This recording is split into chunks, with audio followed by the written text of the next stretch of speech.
Selamat mendengarkan novel Dewa Perang Kunlun Nathan Clark. Bab 2009.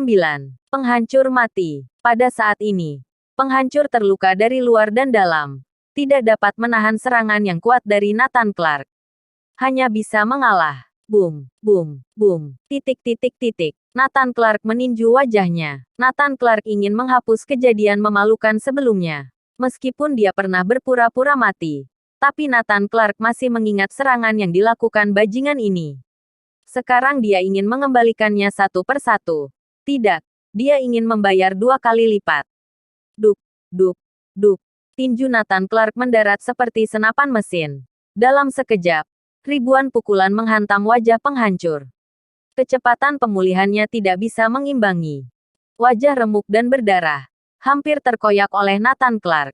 Kekuatan tinjunya menyebar ke seluruh tubuh. Retakan-retakan muncul di tubuhnya. Hari itu, Nathan Clark mengembalikan semua pukulan yang diberikan penghancur. Penghancur sekarat menatap Nathan Clark dengan lemah. Bertanya dengan gemetar. "Kamu, siapa kamu?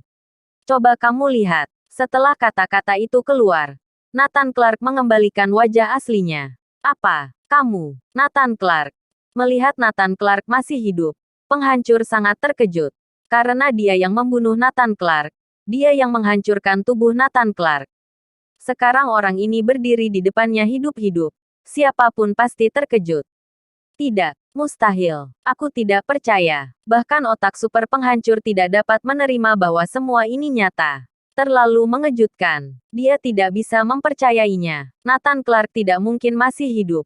Mayatnya juga pasti sudah hancur. Tapi faktanya Nathan Clark muncul dalam keadaan hidup. "Bocah, kakekmu memiliki banyak trik. Ini hanya untuk membuatmu bangga sementara waktu. Awalnya aku ingin membuatmu bangga sementara waktu. Tidak disangka kamu sendiri yang mengantarkan nyawa." Niat membunuh melintas di mata Nathan Clark. Penghancur ketakutan. Sudah merasa bahwa dia akan mati. Dia akhirnya menyadari. Dia tidak memenuhi syarat untuk menjadi lawan Nathan Clark. Puk, Nathan menunjuk dahi penghancur. Boom, boom, boom. Energi demi energi menembus tubuhnya. Menyebabkan raungan melengking. Krak, krak, Kekuatan ini ternyata mengandung energi berlapis. Meledak di tubuh penghancur. Dalam sekejap, ratusan kekuatan meledak dari dalam tubuh penghancur. Boom, boom. Pada akhirnya, tubuh penghancur terkoyak, meledak seutuhnya dan menghilang di tempat. Bahkan tidak ada serpihan yang tersisa. Setelah melakukan semua ini, Nathan Clark tersenyum. Tidak disangka ada yang datang untuk mati. Dia tidak pernah menyangka akan bertemu dengan penghancur di tempat ini. Begitu kebetulan. Tapi dia tidak tahu apa yang terjadi pada penghancur sebelumnya. Setelah menghabisi penghancur, Nathan Clark melanjutkan perjalanannya ke Tanjung Emas. Ada apa? Ada apa dengan penghancur? Mengapa hilang kontak? Cepat pulihkan komunikasinya. Aku ingin mengetahui situasi terbaru. Richard sudah panik. Meski kini telah menjadi inti dari laboratorium para dewa, penghancur tetaplah tangan kanannya. Dia tidak ingin sesuatu terjadi pada penghancur. Dia bahkan punya ide yang mengerikan mengaktifkan kembali rencana pembuatan dewa 30 tahun yang lalu dan membentuk ulang. Bagaimanapun, dia tidak ingin sesuatu terjadi pada penghancur. Tidak dapat ditemukan. Sinyal hilang. Penghancur sama sekali tidak bisa dihubungi. Kita tidak bisa menentukan lokasi pasti dari penghancur. Apalagi apa yang terjadi padanya. Di laboratorium, anak buah Richard ikut panik. Tidak dapat menemukannya sama sekali. Tidak mungkin. Apa Kirana Andersen sekuat itu? Dia adalah penghancur. Penghancur yang membunuh Nathan Clark. Semua orang menghela nafas. Richard merenung. Mungkin aku benar-benar meremehkannya. Dia mungkin sangat kuat. Sudah ada kabar dari penghancur. Bab 2010. Wanita yang dicari Kirana Andersen. Richard tampak bersemangat dan berseru. "Apa? Sudah ada kabar? Cepat beritahu aku." Ia pun menghela napas panjang. "Baguslah jika sudah ada kabar dari penghancur. Aku pikir terjadi sesuatu padanya." Semua orang yang hadir menghela nafas tenang. Sudah ada berita penghancur. Tetapi, pria itu ragu-ragu dan berkata, "Tetapi itu kabar buruk. Baru saja aku melakukan konfirmasi pada chip dari penghancur. Ternyata sudah tidak ada gelombang kehidupan. Dia sudah mati. Hampir setiap anggota laboratorium para dewa akan memiliki chip khusus yang ditanamkan di dalamnya. Tidak hanya untuk mendeteksi kondisi dari tubuhnya, tetapi juga untuk mendeteksi titik lokasi, mendeteksi bahaya, dan sebagainya. Baru saja orang ini mendapatkan sinyal balasan yang menunjukkan tidak ada sinyal kehidupan. Boom! Berita itu menggemparkan. Semua orang yang hadir terkejut.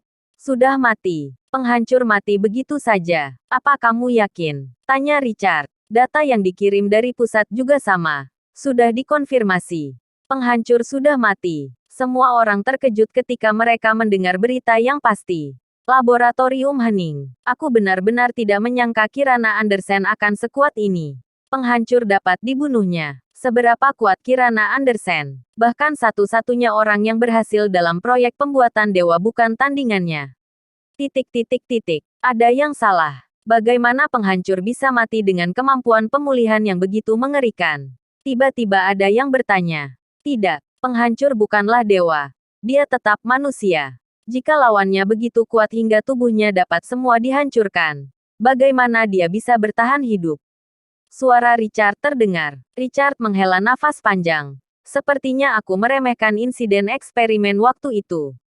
Blokir semua berita kematian penghancur. Jangan disebarluaskan. Kita tidak boleh membiarkan Neslandia bangkit. Maksud Richard sangat sederhana. Kematian Nathan Clark merupakan pukulan berat bagi Neslandia. Tapi sekarang Dewa Pembunuh sederhana menyapu bersih semua kekuatan besar di Pulau Leste. Jika berita penghancur mati dibunuh oleh Kirana Andersen menyebar, pasti sangat menggemparkan. Dampak kematian Nathan Clark akan menghilang. Di sisi lain, Kirana Andersen dan yang lain mengira penghancur benar-benar melarikan diri. Ditambah, Richard memblokir berita bahwa penghancur telah meninggal. Mereka semakin tidak mengetahuinya. Wenny Wensley. Aku ingin mengunjungi Tanjung Emas. Aku ingin mendengar apa yang dikatakan wanita itu tentang Nathan Clark. Wanita ini tentu saja mengacu pada Jenny Storm dari klan Raja Judi. Sekarang semua orang tahu bahwa Nathan Clark bertarung dan mati demi Jenny Storm. Jika bukan karena Jenny Storm, Nathan Clark setidaknya masih hidup. Tapi Kirana Andersen tidak menyalahkannya. Dia hanya ingin mendengar apa yang dia katakan tentang Nathan Clark di saat-saat terakhir. Selama ini, Kirana Andersen telah menerima kenyataan bahwa Nathan Clark telah meninggal dunia. Di benaknya hanya ada satu pemikiran balas dendam. Bakat Nana sangat kuat. Dengan perlindungan dari Dewan Angkasa, tidak ada kekhawatiran seumur hidup. Dia tidak khawatir dan bisa balas dendam dengan bebas. Tapi sebelum itu, dia ingin mengunjungi tempat kematian Nathan Clark. Oke, kami akan menemanimu. Wenny Wensley dan Nora Wilson takut sesuatu akan terjadi padanya. Mereka harus ikut dengannya. Segera, ketiganya pergi ke Tanjung Emas. Tidak lama kemudian, Nathan Clark tiba di Tanjung Emas terlebih dahulu. Kediaman klan Raja Judi telah dipindahkan. Di villa tersebut, Jenny Storm telah lama mengisolasi diri. Dia hanya bereaksi ketika dia mendengar Dewa Pembunuh sederhana menyapu Pulau Leste. Sepanjang waktu dia berbaring di tempat tidur. Tidak bangun sama sekali. Nona, ada yang mencarimu. Pada saat ini seorang pelayan datang. Jenny Storm tidak menanggapi sama sekali. Nona, orang ini mengaku sebagai anak buah Tuan Clark. Dia ingin menanyakan beberapa informasi kepada Anda. Dia mengatakan bahwa ada sesuatu yang penting. Jenny Storm hanya bereaksi setelah mendengar ini. Biarkan dia masuk. Segera. Pelayan itu masuk membawa seseorang. Nathan Clark yang menyamar. Bersambung.